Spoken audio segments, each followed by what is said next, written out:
प्रभु यीशु मसीह के नाम में आपको अनुग्रह, शांति और आशीष मिले।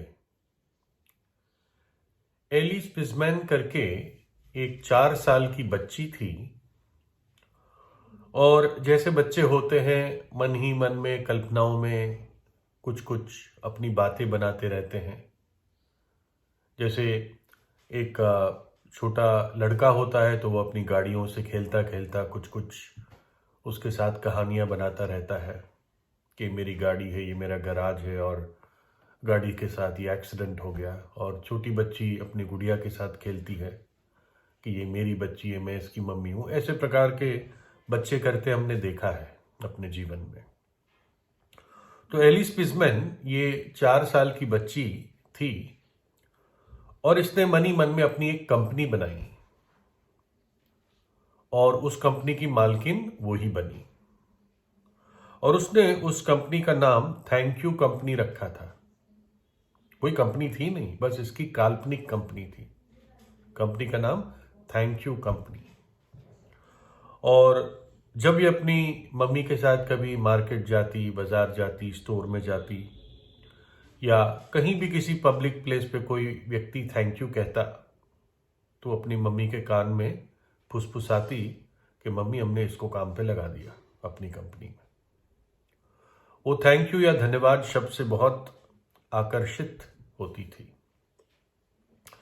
और 14 साल की उम्र पर ही एली ने एक किताब लिखी बच्चों के लिए कि धन्यवाद की पुस्तक बच्चों के लिए, thank you book for kids. और उसमें उसने बताया कैसे कैसे तरीकों से धन्यवाद कहा जा सकता है आम लोगों को, जिसको आप जानते भी नहीं हैं। एक प्रकार से कैसे एक दया का भाव समाज में फैला सकते हैं थैंक यू कह के, किसी को अप्रिशिएट करके। और उसने एक थैंक यू धन्यवाद की मुहिम भी चलाई थी जहां पर उसने हजारों खाली कार्ड बांटे कि जो कार्ड खरीद नहीं सकते वो कार्ड, उस कार्ड के द्वारा जिनको थैंक यू कहना चाहते हैं उस पर थैंक यू या धन्यवाद करके एक छोटा सा नोट लिख के उनको दे सके या पोस्ट कर सके। तो इसलिए धन्यवाद एक बहुत मुख्य पार्ट है, हमारे जीवन का हिस्सा है। आपको मालूम है कि दुनिया इतनी बुरी क्यों बनी? आज जो दुनिया है इतनी बुरी क्यों है? आप सड़क पे जाते हैं और 100 लोग आपके आसपास है, उसमें से आप कितनों पर भरोसा कर सकते हैं? है ना? आप उसमें से किस व्यक्ति को कुछ चीज अपनी संभालने के लिए ट्रस्ट कर सकते हैं, भरोसा कर सकते हैं? बहुत ही कम शायद ऐसे लोग आपको मिलेंगे जिन पर आप भरोसा कर सके, क्योंकि मनुष्य अंधकार में आ चुका है। लोगों पर से विश्वास हट चुका है। और इसका कारण क्या है? मुख्य कारण यह है कि परमेश्वर ने जो अपनी सामर्थ और महिमा सृष्टि के द्वारा मनुष्य को प्रकट की थी, उस बात को जानकर भी मनुष्य जाति ने परमेश्वर के ज्ञान और पवित्रता का इनकार किया, नजरअंदाज किया।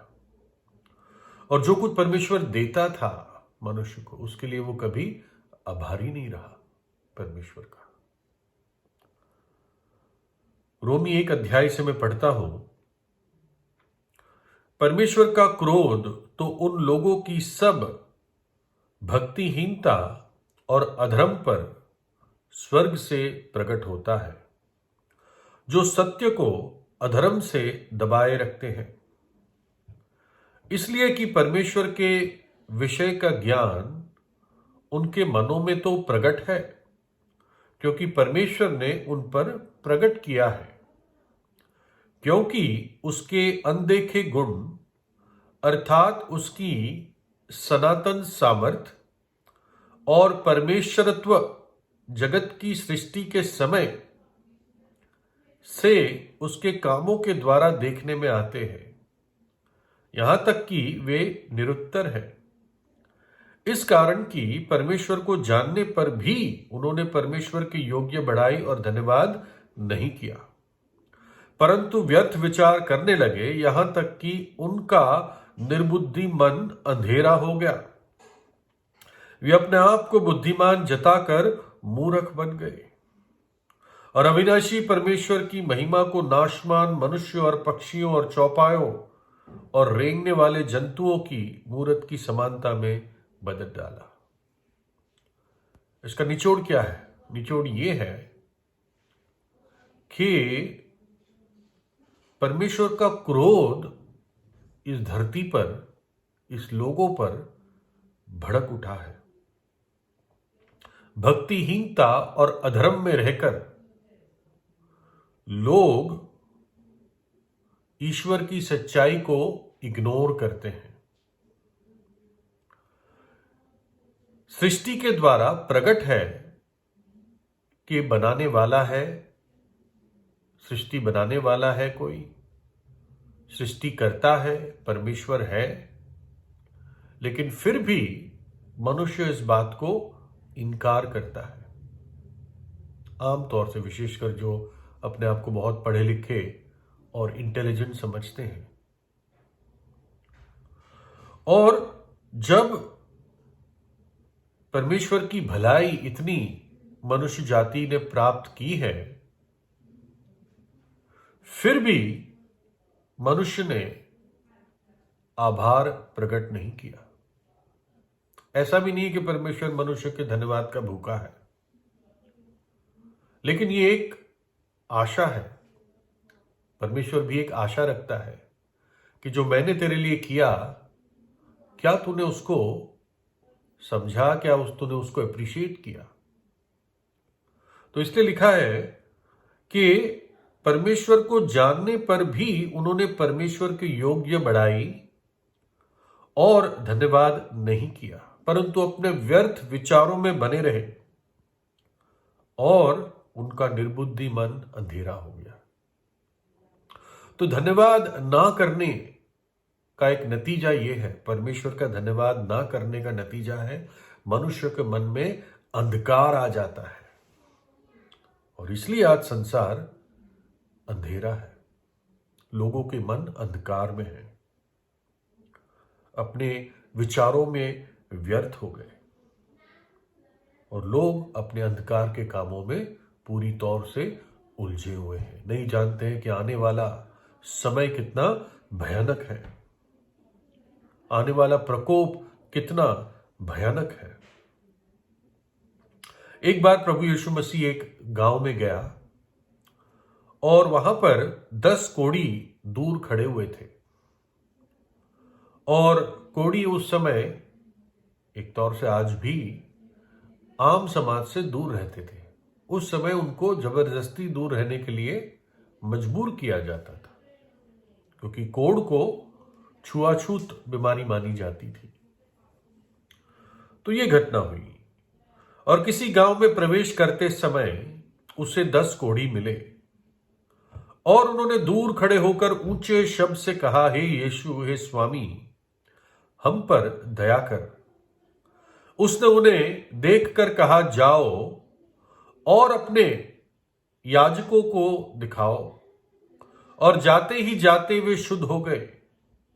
तब उनमें से एक यह देखकर कि मैं चंगा हो गया हूं, ऊंचे शब्द से परमेश्वर की बड़ाई करता हुआ लौटा और यीशु के पांवों पर मुंह के बल गिरकर उसका धन्यवाद करने लगा, और वह सामरी था।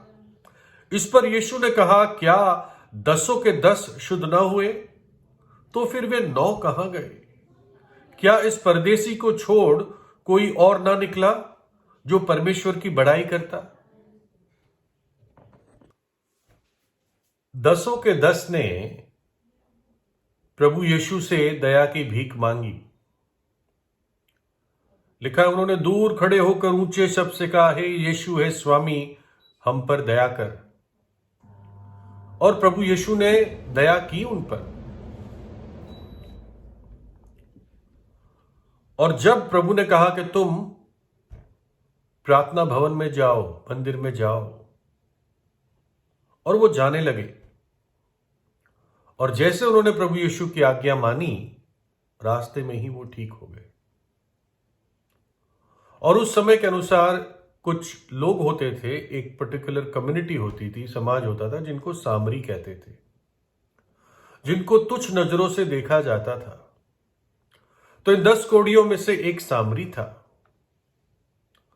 और वो जैसे वो जा रहे थे और देखा उसने कि मेरा शरीर पूरी तौर से ठीक हो गया, मैं शुद्ध हो गया कोढ़ से, वो एकदम लौटकर प्रभु यीशु के पास भाग कर आया और उसके चरणों पर गिर गया, परमेश्वर की बढ़ाई की और उसने प्रभु यीशु का धन्यवाद किया।